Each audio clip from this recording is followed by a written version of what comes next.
Hello friends. आज का second lecture है एब्स्ट्रैक्ट अलजेब्रा पे, जिसमें हम नॉर्मल सब ग्रुप्स और उसके कुछ थ्योरम्स पढ़ेंगे। उससे पहले हम कॉसेट्स के बारे में पढ़ लेते हैं। कॉसेट्स क्या होते हैं? Let G is a group and H is any subgroup of G. तो एच कोई भी सब ग्रुप है जी का, और ए जी का कोई एलिमेंट लिया आपने क्या किया, कैपिटल एच को राइट से ऑपरेट कराया ए के साथ। तो जो सेट बनेगा, मान लीजिए एच के अंदर, कैपिटल एच के अंदर एलिमेंट हैं H1 H2 and so on up to Hn।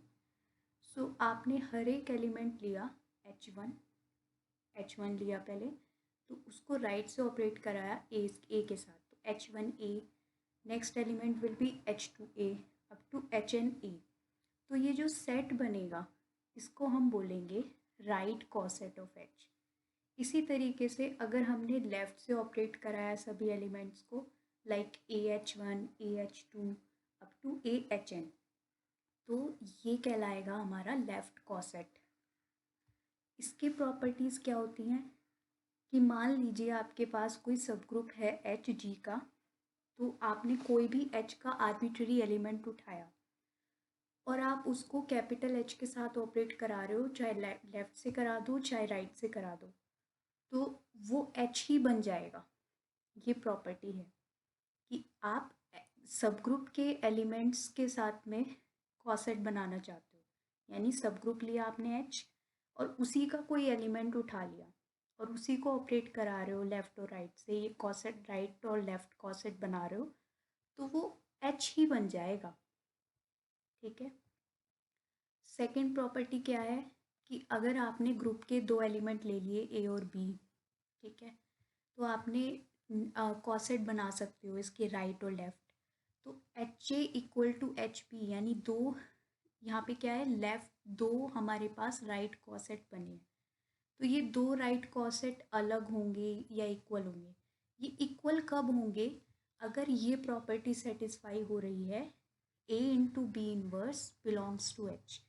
या इन्वर्स का एग्जिस्टेंस इसलिए है क्योंकि एच सब ग्रुप है, सब ग्रुप है तो ग्रुप है, और ग्रुप में एग्जिस्टेंस ऑफ इन्वर्स होता है। इसलिए हम इसका ऑपरेट कराएंगे ए बी इन्वर्स। अगर वो एच का एलिमेंट बन रहा है तो H A equal to H B हो जाएगा। सिमिलरली ये हमारे लेफ्ट कॉसेट हैं, A H equal to B H, ये इक्वल कब होंगे? If and only if A inverse belongs to H, not that this is if and only if. So if this property is satisfying, then we can say that this property holds. Third property है कि आपके पास ए और B group के element हैं और H सब group है जी का। हम कह रहे हैं कि ए जो है वो एच बी में है, A belong to H B if and only if H A equal to H B. और अगर H A equal to H B है तो इसका मतलब ए किस में बिलोंग कर रहा है? एच बी में। इसी तरीके से लेफ़्ट कॉसेट के लिए भी आप कर सकते हैं कि ए अगर बी एच में है तो ये कब होगा? जब A H equal to B H होगा, और अगर A H equal to B H है तो A belong to B H, क्योंकि if and only if condition.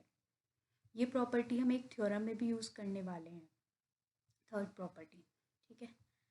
Next property है कि ये, इसका मतलब क्या है नेक्स्ट प्रॉपर्टी का, कि आपके पास दो कॉसेट्स हैं, चाहे लेफ़्ट हो चाहे राइट हो, यानी दो लेफ़्ट कॉसेट अगर लेते हो तो या तो वो आइडेंटिकल होंगे या फिर डिसजॉइंट होंगे। ठीक है। मान लीजिए एच ए और एच बी आपके पास दो राइट कॉसेट बने हैं एच सब ग्रुप के। ठीक है। तो या तो उनमें कुछ भी कॉमन नहीं होगा, कोई भी एलिमेंट ऐसा नहीं होगा जो एच ए में होगा और वो एच बी में भी हो, और अगर एक भी ऐसा एलिमेंट हुआ जो एच ए में है और एच बी में भी है तो इसका मतलब वो इक्वल ही होंगे दोनों सेट्स। ठीक है। वो डिफरेंट नहीं हो सकते। ये प्रॉपर्टी है फोर्थ प्रॉपर्टी। नाउ हम पढ़ते हैं अब नॉर्मल सब ग्रुप।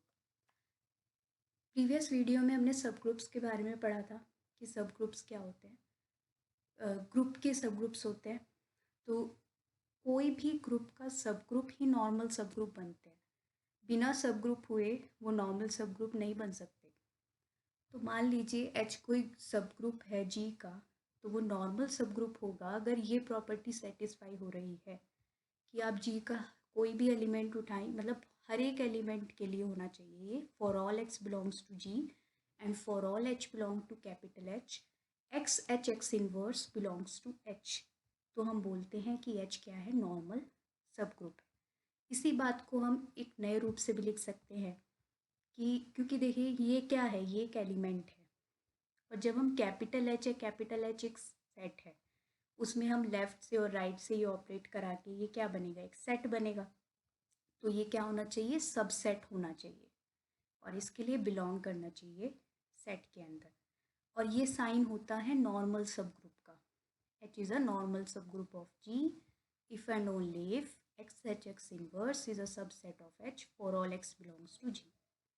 अब एक नोट है कि हर एक ग्रुप के पास में कम से कम दो नॉर्मल सब ग्रुप होते हैं, एक तो वो खुद हो और दूसरा एक ट्रिवियल सब ग्रुप भी नॉर्मल सब ग्रुप होता है। ट्रिवियल सब ग्रुप क्या होते हैं, जिनमें सिर्फ आइडेंटिटी एलिमेंट होता है ग्रुप का, वो ट्रिवियल सब ग्रुप्स होते हैं। ठीक है, तो दो इम्प्रॉपर नॉर्मल सब ग्रुप तो हमेशा होंगे ग्रुप के। मान लीजिए जी कोई ग्रुप है तो वो जी खुद और एक ट्रिवियल सब ग्रुप, ये दो तो हमेशा ही नॉर्मल सब ग्रुप बनते हैं। इनके अलावा भी बन सकते हैं जो इसके प्रॉपर होंगे, प्रॉपर नॉर्मल सब ग्रुप्स। अब ज़रूरी नहीं है कि प्रॉपर नॉर्मल सब ग्रुप्स, प्रॉपर सब ग्रुप्स नॉर्मल सब ग्रुप्स भी बनेंगे ही। ऐसे भी कुछ ग्रुप्स होते हैं जिनमें सिर्फ यही दो नॉर्मल सब ग्रुप्स होते हैं, जी और the singleton E itself. Okay, so then these are called simple groups. So the groups on which normal subgroups are only improper normal subgroups, then those are called simple groups. Another definition, in another words, you can say that a group having no proper normal subgroup is called simple group.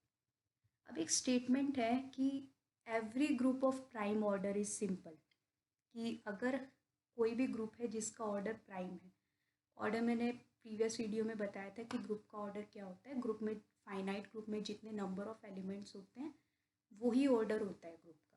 ठीक है, अगर group का order prime है, prime number है, तो वो simple group होते हैं। सिंपल ग्रुप होते हैं मतलब उनके पास में केवल दो ही नॉर्मल सब ग्रुप होंगे, एक तो वो खुद और एक ट्रिवियल सब ग्रुप। ठीक है, तो इसको कैसे हम प्रूव कर सकते हैं कि इसके लिए हम मान लेंगे कि हमारे पास एक ग्रुप है जिसका ऑर्डर कोई प्राइम नंबर है p।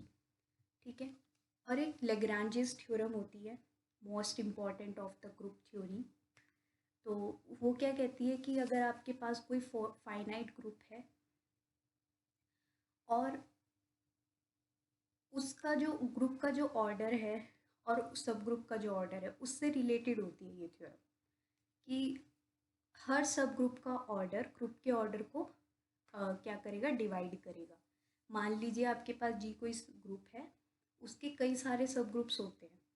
ठीक है, जैसे मान लो H1 H2 H3 ऐसे करके हुआ, तो हर सब ग्रुप का जो ऑर्डर होगा, क्योंकि फाइनाइट ग्रुप है, फाइनाइट ग्रुप के बारे में बात हो रही है, तो हमारे सब ग्रुप्स के ऑर्डर भी फाइनाइट ही होंगे। तो जो हर सब ग्रुप का ऑर्डर है वो क्या होना चाहिए, ग्रुप के ऑर्डर को डिवाइड करना चाहिए। बट यहाँ पे क्या हो रहा है कि हमारे ग्रुप का ऑर्डर है प्राइम नंबर, तो इसके ग्रुप के जो सब ग्रुप्स हैं वो क्या क्या पॉसिबल है, जो इस प्री प्राइम को डिवाइड करते होंगे। तो मान लीजिए कि हमने कोई एक H आर्बिट्ररी सब ग्रुप लिया ग्रुप का, और हम जानते हैं कि जो सब ग्रुप का ऑर्डर है वो ग्रुप के ऑर्डर को डिवाइड करना चाहिए, पर हमारे ग्रुप का ऑर्डर क्या है, प्राइम नंबर। और प्राइम नंबर को कौन कौन डिवाइड कर सकता है, तो वो खुद और एक वन डिवाइड कर सकता है। तो order of H is either one और P। तो H या तो देखो, वन ऑर्डर का सब ग्रुप क्या होता है, वन ऑर्डर का सब ग्रुप हमेशा ट्रिवियल सब ग्रुप बनता है। तो या तो E होगा, और P ऑर्डर का कह दिया तो वो G खुद होगा। ठीक है, तो यानी कि इसके पास में दो ही सब ग्रुप्स होंगे, एक तो ट्रिवियल सब ग्रुप और वो खुद जी इटसेल्फ, ठीक है। तो इसके पास में कोई भी सब ग्रुप नहीं है अदर देन इम्प्रॉपर सब ग्रुप्स। और हम ये जानते हैं कि जी कोई ग्रुप है और उसके जो इम्प्रॉपर सब ग्रुप्स हैं वो हमेशा नॉर्मल सब ग्रुप बनते हैं। तो ये दो तो नॉर्मल सब ग्रुप हो गए। इनके अलावा कोई और जो प्रॉपर सब ग्रुप हो इनका और वो नॉर्मल नहीं बन रहा है, इसका मतलब ये कैसा ग्रुप हो गया, ये सिंपल ग्रुप हो गया, ठीक है। तो ये थ्योरम का प्रूफ हो गया कि every group of prime order is simple. Okay, now अब हम एक थ्योरम पढ़ते हैं कि इस सब group H of a group G is normal if and only if H inverse equal to H for all X belongs to G, ठीक है। इफ़ एंड ओनली इफ में दी गई है थ्योरम, तो हम क्या करते हैं इफ़ एंड ओनली इफ में जब कोई थ्योरम ली होती है तो हम एक पार्ट को मान लेते हैं, दूसरे पार्ट को प्रूव करते हैं। फिर क्या करते हैं कि एक बार हो गया ये तो दूसरे पार्ट को मानोगे और फर्स्ट पार्ट को आप प्रूव कर दोगे। तो इस वाले में प्रूफ में हम मान लेते हैं कि इस वाले पार्ट को पहले कंसिडर कर लेते हैं कि H inverse is equal to H for all X belongs to H। ये एक सेट्स की प्रॉपर्टी है कि अगर दो सेट इक्वल हैं, if A equal to B then A is a subset of B and B is a subset of A। तो यहाँ पे क्या बोला गया है, ये भी एक सेट है X इनवर्स और H भी एक सेट है। तो ये दो इक्वल सेट है, तो हम कह सकते हैं यहाँ से X inverse is a subset of H for all X belongs to G। और अभी हमने पढ़ा था कि अगर ये प्रॉपर्टी सेटिस्फाई हो रही है X inverse is a subset of H for all X belongs to G, then we say that H is normal in G। तो यहाँ से आप क्या बोल सकते हो कि H is a normal subgroup of G। अब एक पार्ट प्रूव हो गया, कन्वर्स ले लेते हैं। अब हम मान लेते हैं कि H नॉर्मल सबग्रुप है G का। तो इस बात से हमें क्या पता है, वही अभी जो हमने पढ़ा था अभी थ्योरम में कि X inverse is a subset of H for all X belongs to G। और क्योंकि अब X ग्रुप का एलिमेंट है और ग्रुप में क्या होता है हर एक एलिमेंट के इन्वर्स एग्जिस्ट करते हैं, तो X अगर G में है तो उसका इन्वर्स X इन्वर्स भी G में बिलोंग करेगा। तो हम क्या कर सकते हैं, क्योंकि ये हर एक एलिमेंट के लिए सेटिस्फाई हो रही है ये वाली property X inverse is a subset of H for all X belongs to G, और क्योंकि X इनवर्स भी G में है तो इसके लिए भी सेटिस्फाई होगी X inverse H X inverse inverse subset of H for all X belongs to G। अब हम ये जानते हैं कि अगर आप किसी एलिमेंट के इन्वर्स का इन्वर्स करते हैं तो वो खुद एलिमेंट आ जाता है, यानी X इनवर्स का इन्वर्स क्या आ जाएगा X आ जाएगा। X इनवर्स H क्या आ गया यहाँ से subset of H for all X belongs to G। अब क्या कर सकते हैं हम, अब हम करते हैं लेफ़्ट से तो X ऑपरेट करते हैं इसमें और राइट में X इनवर्स, तो दोनों साइड में करेंगे ये ऐसा। तो यहाँ से मल्टी एसोसिएटिविटी अप्लाई हो सकती है क्योंकि ये ग्रुप्स के एलिमेंट हैं। तो हमें यहाँ से तो मिल जाएगा X इनवर्स आइडेंटिटी, यहाँ से भी X इनवर्स आइडेंटिटी, तो ये बन गया H subset of X inverse for all X belongs to G। क्योंकि X इनवर्स सबसेट है H का इस वाली प्रॉपर्टी से, और अभी हम लेके आए हैं यहाँ पर कि H सबसेट है किसका X इनवर्स का for all X belongs to G। तो ये वाली प्रॉपर्टी की इफ़ एंड ओनली इफ़ है ना कि if A equal to B then A is a subset of B and B is a subset of A। Converse भी है कि अगर ये प्रॉपर्टी सेटिस्फाई हो रही है A subset of B and B is a subset of A then you can say that A equal to B। So in a similar way that you have A subset of B, B subset of A, so you can say that A equal to B. So X inverse is equal to H for all X belongs to G.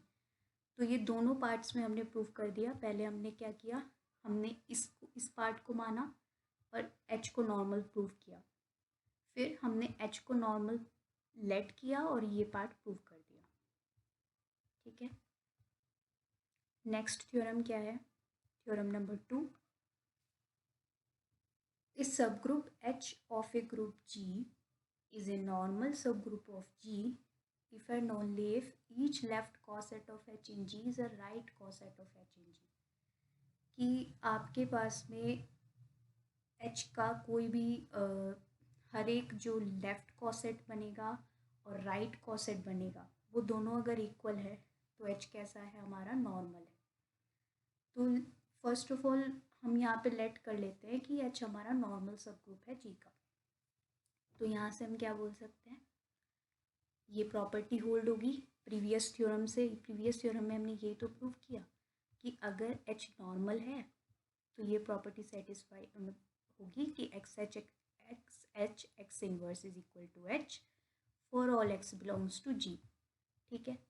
अब हमने क्या किया इसमें, क्योंकि G के elements हैं हम यहाँ पे ऑपरेशन लगा सकते हैं. हमने राइट से ऑपरेट करा, x इनवर्स में राइट से मल्टीप्लाई किया x से दोनों तरफ, तो ये मिलके तो दोनों आइडेंटिटी बना लेंगे. यानी आपके पास आ जाएगा XH equal to HX for all x belongs to G. इसका मतलब क्या है, ये क्या है, left coset of H in G and ये क्या है, right coset of H in G. और क्योंकि हर G के एक एलिमेंट के लिए, यानी कोई भी G का एलिमेंट आप उठाओ उसके लिए ये सेटिस्फाई होगा, तो हम कह सकते हैं कि each left कॉसेट XH is a right कॉसेट HX. ठीक है. अब कन्वर्स पार्ट में हम ये कंसिडर करेंगे कि each left coset of H in G is a right coset of H in G और प्रूव करेंगे कि H नॉर्मल सब ग्रुप है. तो let X be any element of G. तब XH equal to HY for some Y belong to G. क्योंकि मुझे इसमें लेके आना है HX, तो मैंने अभी मान लिया कि ये कोई Y आता है for some Y belong to G, और इसको मैं प्रूव करूँगी कि ये HX के ही इक्वल आएगा. अब क्योंकि H सब ग्रुप है हमारा तो इसके अंदर आइडेंटिटी एलिमेंट होगा. तो मान लिया हमने यहाँ पे क्या है, ये कोई आइडेंटिटी एलिमेंट है जो H के अंदर है. तो हम ये जानते हैं कि X को अगर आप E के साथ ऑपरेट कराओगे, G के किसी भी एलिमेंट के साथ में आप आइडेंटिटी ऑपरेट कराओगे तो वो खुद ही आ जाता है एलिमेंट, X आ जाएगा. और X कहाँ पे बिलोंग करेगा, X बिलोंग करेगा XH में, क्योंकि ये H से उठाया था हमने E, XE किया तो ये कहाँ बिलोंग करेगा, XH में बिलोंग करेगा. अब क्योंकि हमने यहाँ पे पढ़ा कि XH क्या है, HY के इक्वल है, तो X हमारा XH में था और XH किसके इक्वल है, HY के, तो X HY में चला जाएगा. और कॉसेट्स में अभी एक थर्ड प्रॉपर्टी बोला था मैंने कि हम उसको थ्योरम में भी यूज़ करेंगे. तो वो थ्योरम ये थी कि अगर A भी दो एलिमेंट है G के और H सब ग्रुप है G का, तो अगर A H B के अंदर है तो H A equal to H B हो जाता है. ठीक है. तो यहाँ पे भी ऐसा ही हो रहा है कि X किस में है, H Y में है.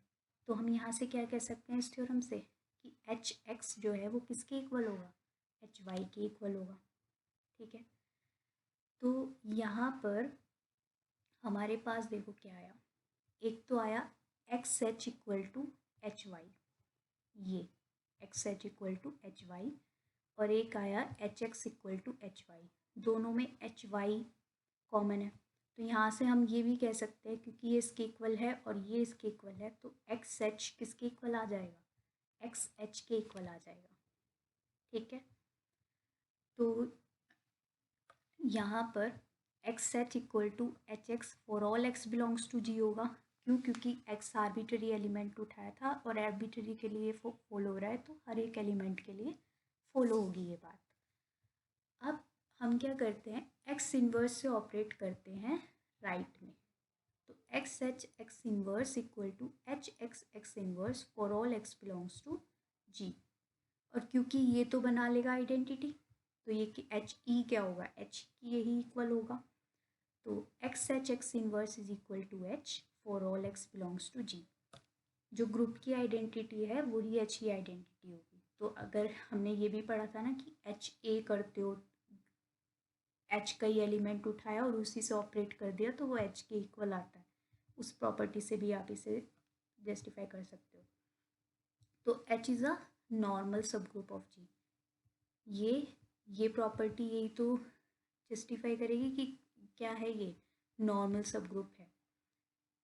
थ्योरम में पढ़ा था हमने कि एक्स, अभी जो प्रीवियस थ्योरम पढ़ी थी उसमें यही पढ़ा था कि अगर x H X inverse H है तो क्या आएगा, एच नॉर्मल सब ग्रुप आएगा। तो हमने एक्स एच एक्स इनवर्स को एच के इक्वल प्रूव किया यहाँ पे, और एच क्या आ गया, नॉर्मल सब ग्रुप आ गया। तो thus H is a normal subgroup of G if and only if XH equal to HX for all X belongs to G. Now next theorem. Next theorem कहती है कि H कोई सब ग्रुप है G का तो वो नॉर्मल सब ग्रुप होगा if and only if the product of two right cosets of H in G is again a right cosets of H in G। तो मान लिया हमने यहाँ पे H, पहले तो नॉर्मल सब ग्रुप लेना है, ठीक है, कुछ भी ले सकते हो आप, एक पार्ट इस वाले पार्ट को पहले प्रूव कर दो या फिर इस वाले पार्ट को। तो पहले मैंने मान लिया कि H नॉर्मल सब ग्रुप है G का और A और B दो एलिमेंट हैं G के, तो हम कॉसेट्स बना सकते हैं उनसे, HA और HB दो राइट कॉसेट बनाए मैंने, ठीक है। तो हमें क्या करना है कि इन दोनों कॉसेट्स का प्रोडक्ट करना है। तो प्रूफ क्या करना है कि वो भी, जो भी रिजल्टेंट आएगा हमारा, वो भी क्या बनना चाहिए, राइट कॉसेट बनना चाहिए। तो हमारे पास क्या है, HA और HB दो राइट कॉसेट हैं। तो अब यहाँ पे क्या कर सकते हो आप, ये सेट्स है ना। तो ये बेसिकली ये जो ऑपरेशन हो रहा है ना, ये सेट्स के बीच में नहीं हो रहा, सेट्स के एलिमेंट्स के बीच में हो रहा है, ठीक है। तो आपको लग रहा है कि ये AH हो गया क्योंकि ग्रुप है तो ग्रुप में एसोसिएटिविटी प्रॉपर्टी, ये एलिमेंट्स के बीच में हो रही है। जैसे मान लीजिए आपके पास में H1A एलिमेंट है और H2B एलिमेंट है, ठीक है। तो आपको क्या हो जाएगा, ये दोनों एक साथ हो जाएंगे AH2 को आप H2A लिख सकते हो, क्यों, क्योंकि ये नॉर्मल सब ग्रुप है, HA इक्वल टू AH होता है उसके अंदर। ये अभी पढ़ा था ना प्रीवियस थ्योरम में कि if H is normal subgroup then each left coset of H in G is right coset of H in G। यानी फिर तब आपका इफेक्ट नहीं पड़ेगा कि आप कौन सा कॉसेट ले रहे हो, चाहे लेफ़्ट ले लो चाहे राइट ले लो, सेम ही होते हैं अगर H हमारा नॉर्मल सब ग्रुप है। यानी कि आप लेफ़्ट से मल्टीप्लाई करो H में के एलिमेंट्स में या फिर राइट से मल्टीप्लाई करो, वो सब सेम ही रहेंगे।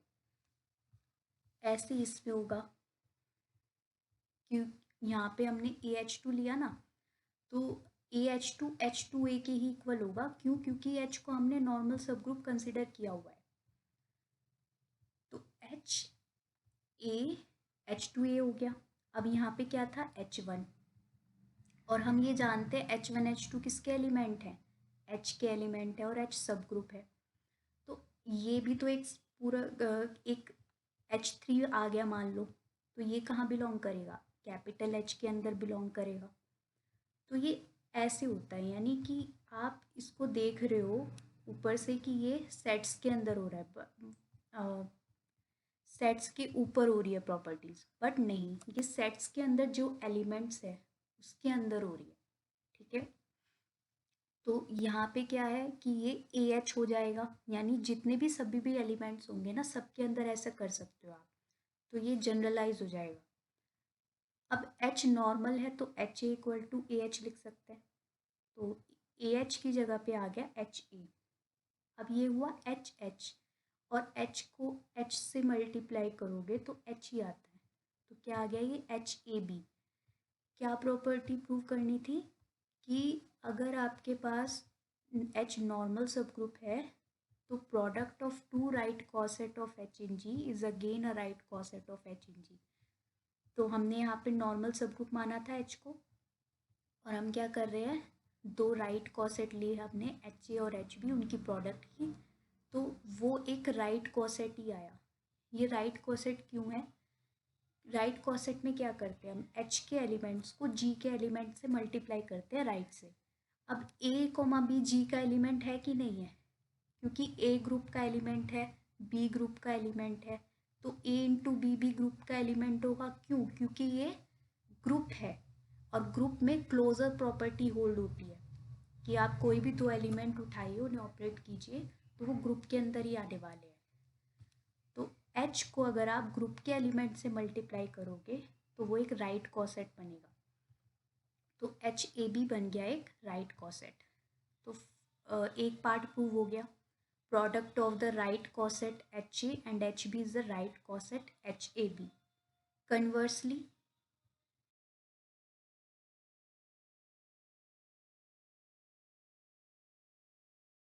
फर्स्ट पार्ट में हम प्रूव करेंगे कि एच कोई सब ग्रुप है जी का और वो इस प्रॉपर्टी को होल्ड कर रहा है कि product of two right coset of H in G is again a right coset of H in G. Okay, तो हमने क्या किया, एक्स कोई आर्बिट्रेरी एलिमेंट लिया जी का, और क्योंकि जी ग्रुप है तो एक्स इनवर्स भी जी के अंदर होगा। दो राइट कॉसेट बनाए, एक तो एच एक्स और एक एच एक्स इनवर्स। ठीक है, तो अजम्पशन क्या है हमारी? अजम्पशन यही है कि हम ले रहे हैं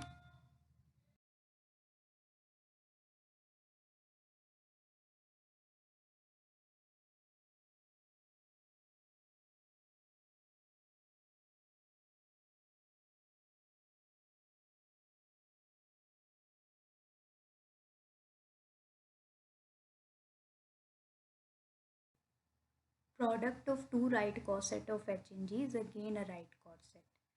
तो X H X inverse is also a right coset. Since E belong to H, therefore E X inverse क्या होगा? ये एक्स आएगा, ई एक्स क्या आएगा? एक्स आएगा, और ई एक्स इनवर्स क्या आएगा? एक्स इनवर्स आएगा, क्योंकि आइडेंटिटी से किसी भी एलिमेंट को मल्टीप्लाई करो वापस से वही एलिमेंट आ जाता है। फिर हमारे पास क्या आया? एक्स इंटू एक्स इनवर्स, और ये क्या होगा? एक्स को उसी के इन्वर्स से एलिमेंट से मल्टीप्लाई किया तो आइडेंटिटी एलिमेंट आएगा। तो ये क्या हुआ कि किसका एलिमेंट होगा? H x x H X inverse का एलिमेंट होगा। ठीक है, क्योंकि हमने इसको इस फॉर्म में लिखा है, ई बिलोंग टू एच को एच एक्स इनवर्स की फॉर्म में। पर एच जो है वो इटसेल्फ क्या है? Right coset of H in जी है, क्योंकि ई एच का एलिमेंट है, और एच को आप राइट से ई राइट में ई से मल्टीप्लाई करोगे तो वो एच ही आ जाएगा। तो ये राइट कॉसेट की तरह देख सकते हो आप इसे। तो also if two right cosets have one element common, अब ई जो है वो एच के अंदर भी है और इसके अंदर भी है, एच एक्स इनवर्स के अंदर भी है। तो कॉसेट्स की एक प्रॉपर्टी होती है कि दो कॉसेट्स के अंदर अगर एक भी एलिमेंट कॉमन आ गया तो मतलब वे सेम ही होंगे, दो डिफरेंट कॉसेट्स नहीं हो सकते, तो दे मस्ट बी आइडेंटिकल। तो एच एक्स इनवर्स क्या होगा? एच के इक्वल होगा for all X belongs to G. अब मान लीजिए कि हमने एक एलिमेंट उठाया एच के अंदर से, क्योंकि ये इसी के इक्वल है, एच एक्स इनवर्स के, तो इसके एलिमेंट को आप इसके एलिमेंट्स की फॉर्म में लिख सकते हो। H one H X inverse belongs to H, जहाँ पे एच वन भी एच का एलिमेंट है, एच भी एच का एलिमेंट है, और एक्स जी का एलिमेंट है। ठीक है, अब क्या किया हमने? इसमें एच इनवर्स से मल्टीप्लाई किया, यहाँ पे मल्टीप्लाई है। ठीक है, अब हमने जब इसको लेफ़्ट से एच इनवर्स से मल्टीप्लाई किया तो ये कैंसिल हो जाएगा, यानी कि यहाँ पे आइडेंटिटी तो सिर्फ एच बचे, एक्स बचेगा, एक्स एच एक्स इनवर्स, और एच इनवर्स इनटू ये प्रोडक्ट है इनटू एच, और एच वन इनवर्स कहाँ का एलिमेंट होगा? क्योंकि एच वन एच का एलिमेंट है और एच सब ग्रुप है तो उसका इन्वर्स भी एच के अंदर ही होगा, यानी एच वन इन्वर्स भी कहाँ का एलिमेंट होगा? एच का। तो एच वन इन्वर्स जो बनेगा कॉसेट की प्रॉपर्टी से, ये एच ही बनेगा। ठीक है, हमने कॉसेट की एक प्रॉपर्टी पढ़ी थी ना यहाँ पर, कि अगर हमारे पास एच कोई सब ग्रुप है जी का और एच स्मॉल एच का एलिमेंट है, तो एच के ही इक्वल होता है। तो इस प्रॉपर्टी से हमारा ये एच एक्स इनवर्स एच का एलिमेंट हो गया। ठीक है, तो और ये प्रॉपर्टी क्या बोलती है, अगर ये प्रॉपर्टी सेटिस्फाई हो रही है तो इसका मतलब एच क्या है, नॉर्मल सब ग्रुप है जी का। आई होप ये आपको थ्योरम समझ में आई होगी, और thank you so much for watching this video, and if you have any query you can comment me on comment section. Thank you so much. Please like, share and subscribe this channel.